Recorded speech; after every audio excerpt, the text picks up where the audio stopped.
Did you know there are actual steps to learning? Yeah, there's actual steps. In this video, I'm going to give you those actual steps so that you can learn virtually anything. But we're going to be talking about learning online stuff, but you can apply this to anything. But I got to ask you a question before we get started. What do you think SEO managers see when they see twins? That's the question of the day. What do SEO managers see when they see twins? At the end of this video, I'm going to give you the answer to that and a lot more, but check it out. What do SEO managers see when they see twins? Okay, so how do you learn? What's the best way for you to learn a new skill? Step one is going to be to identify your learning goal. What is your learning goal? Now, somebody may say, well, I want to learn how to code. Well, that's not a learning goal because there's so many different languages out there. Now, if you pick a particular language and say, I want to learn that coding language, that's a whole different thing. You can actually focus in on that. It's very important that you get real specific on this. You know, if you say I want to be, better at gardening, okay, that's a very broad subject. Do you want to do flowers? Do you want to do vegetables? Do you want to do trees? What do you want to do? If you identify that goal, it's going to be a whole lot easier to reach than if you have a very broad idea of the particular subject matter. Number two is, how are you going to learn this? Are you going to learn this from a learning platform? There's a lot of learning platforms out there. There's Udemy, there's Coursera, there's LinkedIn Learning, there's a whole bunch of different ones, and they all kind of specialize, even though they probably have a lot of different subjects on there. Some are better than others. So what I would suggest you do is go into each one of these and look at it, find out what they offer. How many courses do they offer on the subject matter that you want to learn? What is the cost? What is your budget for this?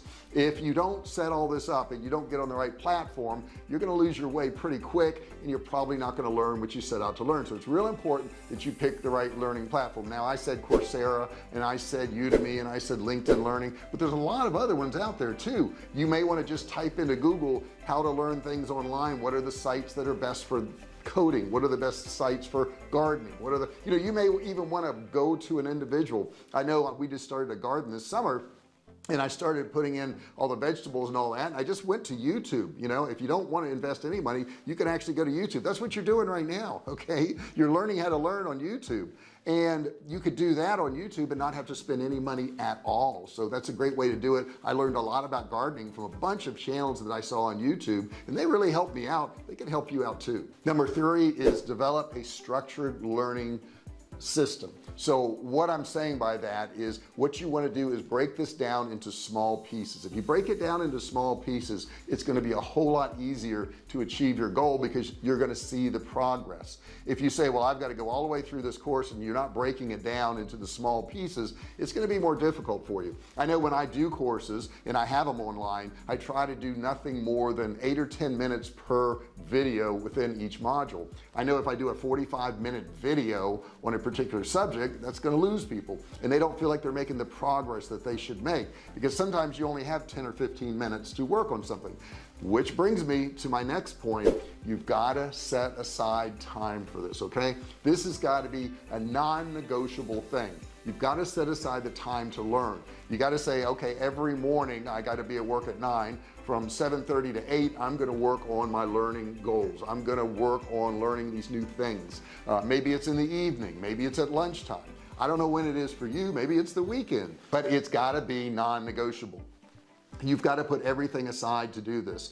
I do this a lot. I do this with going to the gym. I know I have to go to the gym 4 to 5 days a week. It's required. Okay, and I even set the time. It's usually after lunch, and I'll go after lunch for an hour and a half and go to the gym. However, if something comes up and I can't go, like yesterday, I got up early in the morning and I went to the gym. That's very different for me. Okay, and it's harder for me to do stuff like that. It makes me more willing to not do it. So be very careful about switching up your times. If you can set an exact time to keep doing that thing, learning is the subject matter here, but if you keep doing that at the same time, you're going to find it becomes like second nature, and it becomes a habit. And as soon as it becomes a habit, you're going to be able to get through it a lot faster. The next step is to embrace Active learning. What is active learning? Well, it's not just getting the information, it's becoming involved in the information. I took a course recently, and this course actually has a Facebook group, and I go in there and I read the comments that other people are putting in there about this subject matter.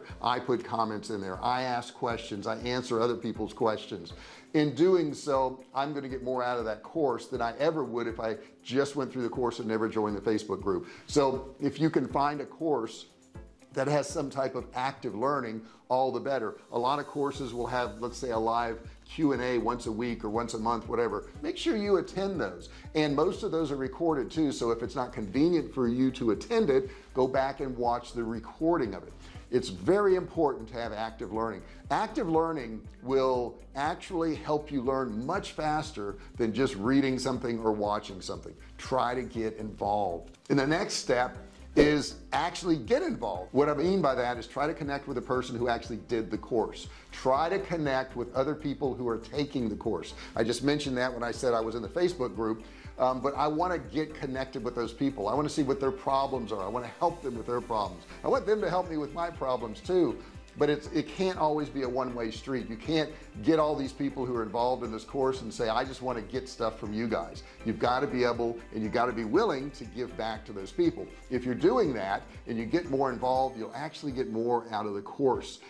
Find Facebook groups, even if it doesn't pertain to that particular course that you're taking, but is the same subject matter. So if you're taking a course on coding, I would never do that, but if you're taking a course on coding, you may want to find coding Facebook groups where people talk about coding and they talk about their problems and their issues, and they solve, situations that they've come up against. If you do that, you're going to be a whole lot better off. You're going to learn a whole lot more, and you're going to learn it a whole lot faster. Now let's talk about some of the fears.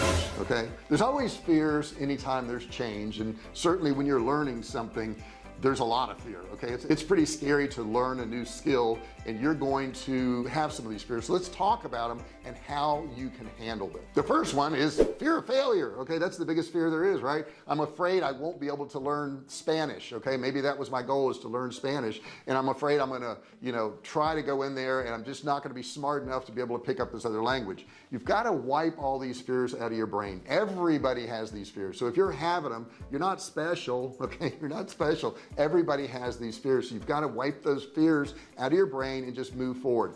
Here's the important thing: you got to move forward even when it's uncomfortable. Okay, when I go to the gym and I work out, it's uncomfortable. It doesn't feel good. I don't want to be there. Okay, maybe some people love going to the gym. I don't.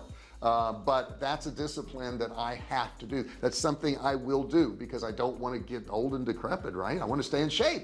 So when you're learning this new language and it's difficult, okay, or this new skill and it's difficult, you got to think of, what if I got really good at this? What would happen then? And that's what you have to concentrate on, not the fear of not being able to do it. We all have that. The next thing is fear of overload. If you're trying to learn, let's say Spanish, we'll use that for a example. You're like, oh my God, it's a whole language. It's a whole language of all these words.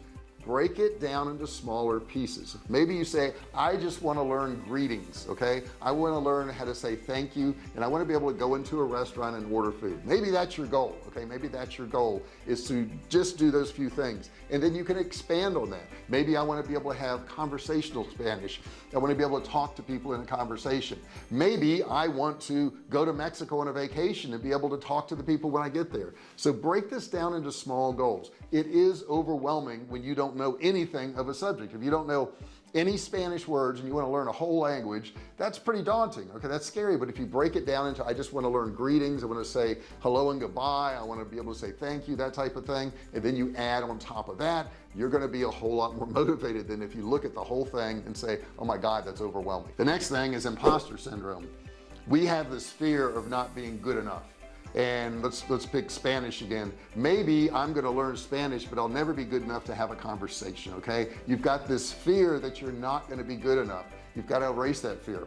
Everything that you know now, you've got to think about this from the time you're a little kid, is something you learned. Okay, whether it's tying your shoes, or whether it's doing math problems, or being able to write, or whatever it is, all these skills were learned, and you have the capacity to learn more. You can definitely learn more. You've got to wipe those fears out of your brain. And the last one is the fear of loss. What do I mean by the fear of loss? Well, the fear of loss is lost time and money. if I buy this course and I don't learn anything, I want to be out some money. If I start this course and I spend time on it and I don't get good at it, I've just wasted my time. Don't think of it that way. If you think of it that way, you're never going to be motivated. Okay, you got to think of it as, if I spend this money, I'm going to go through the entire course and I'm going to practice it over and over again. If I spend time on this and I don't get it, I'm going to go back from the beginning and I'm going to start all over again. I'm going to spend even more time on it. You want to invest more of what you initially invested, which is time and probably some money. And if you do that, you're going to get good at that skill. Now, at the beginning of this video, I asked you a question. I said, what do SEO managers see when they see twins? Did you know what the answer was to that? If so, put it in the comment below before I tell you. Okay, don't cheat. Don't wait until I tell you. But here's what SEO content managers see when they see twins. They see duplicate content. Yeah. Okay. Thanks for watching this video. If you really want to move forward, check out this video here. Don't forget to subscribe, hit that like button down there. Don't forget to turn on your bell notifications. I'll see you in the next video.